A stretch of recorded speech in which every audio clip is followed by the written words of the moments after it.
kadib shir ay magaalada Mandheera ee gobolka Waqooyi Bari ee dalkan Kenya ku qabteen wasiirada arrimaha dibadda ee dalalka Soomaaliya iyo Kenya mudane Axmed Ciise Cawad iyo Monica Juma ayay uga hadleen arrimo dhowr ah oo ay ka mid tahay xiriirka labada wadan, arrimaha xuduudaha, ganacsiga, amniga iyo la dagaalanka kooxaha argagixisada ah.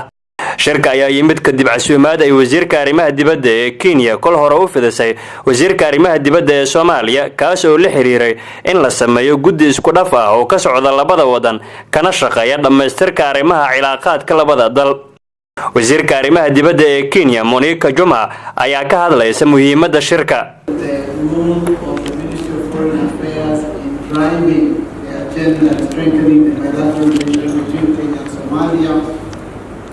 We have looked at the area of trade and commercial affairs, spoken about the prospects of growing our prosperity together as Minister Issa so ably elaborated.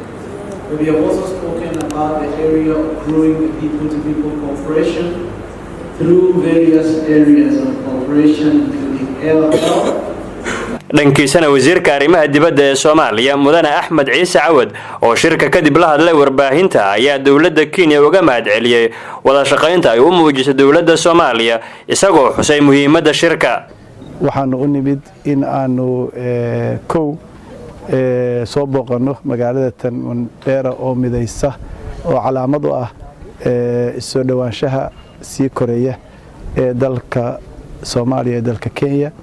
waxaan kaloo u nimid in aanu gabagabayno wada hadaladii baryahan u socday farsamayaqaanada iyo saraakiisha sarsare ee labada dal ee ku saabsanaa iskaashiga dhinacyada badan ah, dhan amni, dhan dhaqaale, dhan socdaal ama immigration, dhan iskaashiga dhaqaalaha, iskaashiga siyaasadeed, iskaashiga amniga, iskaashiga deeqaha waxbarasho oo badan oo Kenya ay dadka Soomaaliyeed siiso.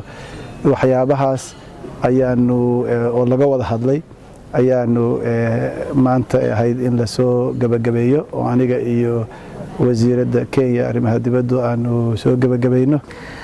madaxda dawladaha Soomaaliya iyo Kenya ayaa hore magaalada Nairobi ee xarunta wadanka Kenya waxa ay ugu qabteen shir looga hadlayay arrimaha xuduudaha iyo sidoo kale arrimaha ganacsiga, dhaqaalaha iyo amniga ee wadamada Soomaaliya iyo Kenya. waxaana shirkan maanta ka qabsoomay magaalada Mandheera ee gobolka Waqooyi Bari dalkan Kenya uu daba socday shirarkii hore loogu qabtay magaalada Nairobi.